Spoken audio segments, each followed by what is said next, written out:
royaume de Dieu, comme il nous dit dans sa parole, c'est intégrer le royaume de Dieu dans tout ce qu'on fait. C'est vivre un mode de vie du dimanche à dimanche qui reflète le royaume auquel nous appartenons. Et pour vivre ce mode de vie, nous devons fusionner notre vie chrétienne avec notre vie de chaque jour. Mon désir pour ce ministère est de vous apprendre à comprendre que toute parole de Dieu dans la Bible est applicable à la vie de chaque jour. C'est en toujours demandant au Seigneur comment appliquer ces paroles que nous avons lues dans notre vie de chaque jour et comment la mettre en pratique.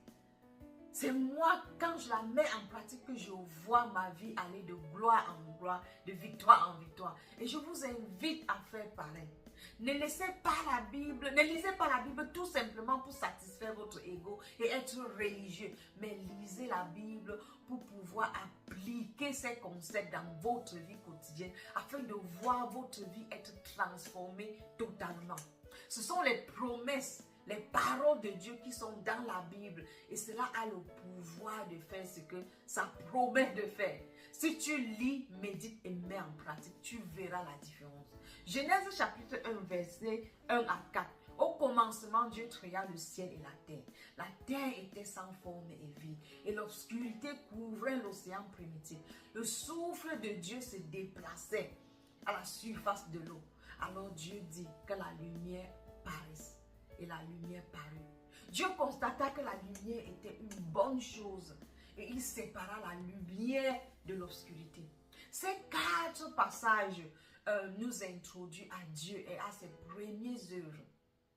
La première chose que le Seigneur a fait était de créer un espace où il pourra manifester ses potentiels. L'espace était le ciel et la terre. Après avoir lu ces passages, le Saint-Esprit m'a fait comprendre que c'est le même processus, la même procédure qui est mise en œuvre pour notre nouvelle naissance en Jésus. La Bible dans le livre de Somme chapitre 139 verset 13 nous dit: c'est toi qui as formé mes reins, qui m'as tissé dans le sein de ma mère. Nous constatons que notre naissance n'est pas une surprise à Dieu, car c'est lui-même qui nous a créés. C'est ça l'espace, comme créer la terre, il nous a créés. Donc au commencement, Dieu nous créa.